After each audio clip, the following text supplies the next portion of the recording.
Assalamualaikum warahmatullahi wabarakatuh. Apa kabar anak-anak? Semoga kalian sehat selalu ya. Hari ini kita belajar tentang bab 3, yaitu mengolah data rumus statistik ya. Kemudian pekan lalu bab 2 tentang rumus matematik. Nah, insya Allah kita bahas hari ini tentang rumus statistik. Apa sih rumus statistik itu?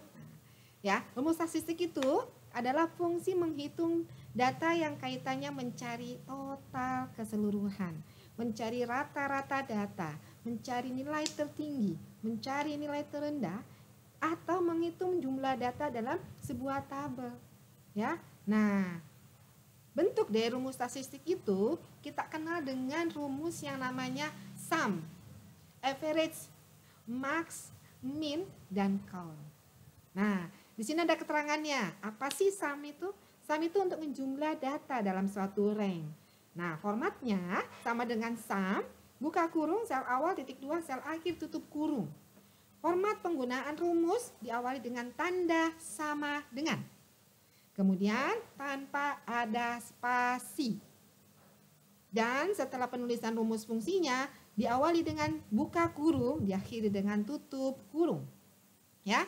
Nah, kemudian rumus average. Average itu gunanya menghitung rata-rata. Ya, rumusnya sama. Average, buka kurung, sel awal, titik 2, sel akhir. Kemudian fungsi max. Max dari kata maksimum, yaitu mencari nilai tertinggi, nilai terbanyak dalam suatu range.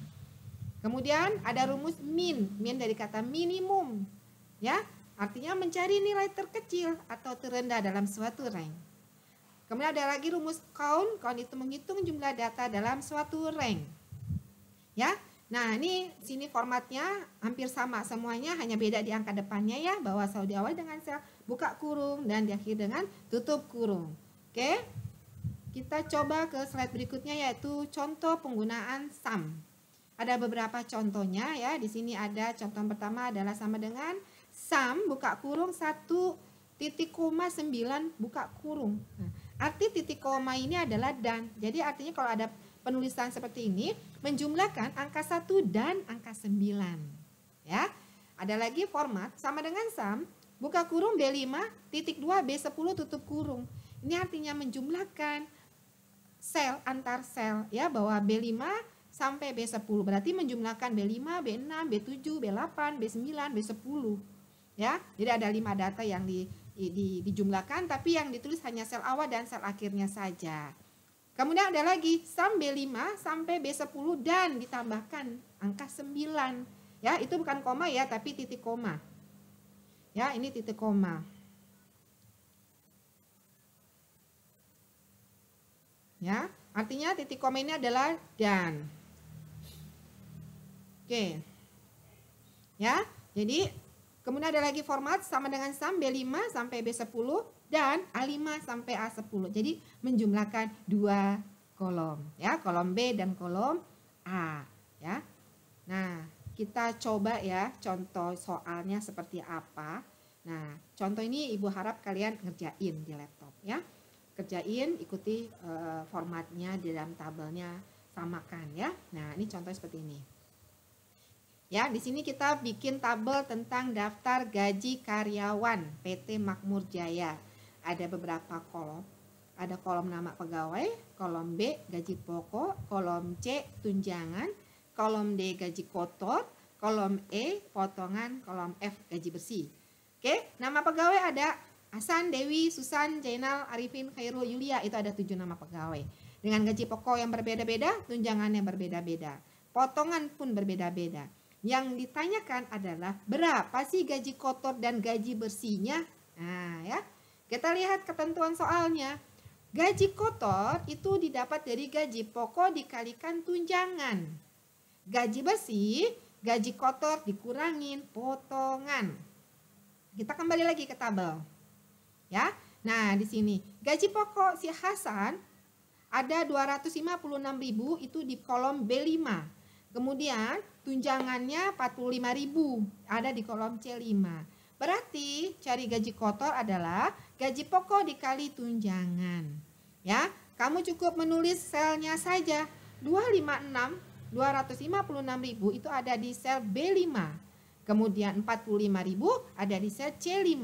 Berarti di situ ada contohnya, kamu cukup ketik rumusnya sama dengan B5 kali C5. Ya, enter. Kemudian nanti akan hasilnya. Potongannya 30.000. Untuk mencari gaji bersih, ya, kamu harus dengan menggunakan rumus gaji kotor dikurangin potongan. Ya, gaji kotornya ada di sel berapa? Ada di sel D5. Potongan ada di sel E5. Berarti gaji bersih untuk si Hasan yaitu D5 dikurangin E5. Seterusnya sama sampai Julia. Kalau Dewi berarti ada di baris ke-6 ya, berarti nanti B6 dikali C6, Susan B7 dikali C7 ya. Ini dipraktekin ya, sampai kamu tulis Julia. Gaji bersih pun sama ya, formatnya sama, tetap kamu kerjakan. Nah, sekarang ada soal mencari jumlah gaji bersih. Ya, setelah kita mentotalkan semuanya, berapa sih total dari secara keseluruhannya nih antara 7 pegawai ini? Berarti kita mau notalin gaji bersih tersebut ya. Sama dengan pakai rumus statistik, yaitu sum. F5 sampai F11. Artinya sel awalnya F5, sel akhirnya Yulia adalah F11. Tutup kurung ya. Jadi sama dengan sum, buka kurung F5 sampai F11. Gaji tertinggi, apa rumusnya? Max ya, sama dengan max F5 sampai F11. Titik 2 ya, itu tutup kurung. Gaji terendah, mencari nilai terendah minimum. Banyaknya karyawan, count. Rata-rata apa? Average ya. Nah, bentuk rumusnya semua sama, hanya beda di fungsinya. Ini praktekin ya. Insya Allah bisa. Oke ya, kalau ini udah bisa, kita bisa ke lanjut berikutnya. Kalau kamu udah, lanjutkan ya. Kita bikin soal ya, ini ada ininya. Nah, ini latihan soalnya. Sama, kerjakan di laptop, nanti di sheet-sheetnya saja, jangan banyak file, cukup satu file, nanti kamu di sheet-sheet berikutnya. Ini soalnya ya, ini soalnya kamu ketik, kamu coba kerjakan latihan ini ya, kemudian menggunakan ketentuan soalnya seperti ini. Nah ya, nah mungkin sampai sini materi yang bisa Ibu sampaikan, rumus statistik ya. Ini harus dipraktekin, mudah-mudahan bermanfaat dan kalian memahaminya. Semoga sukses. Terima kasih.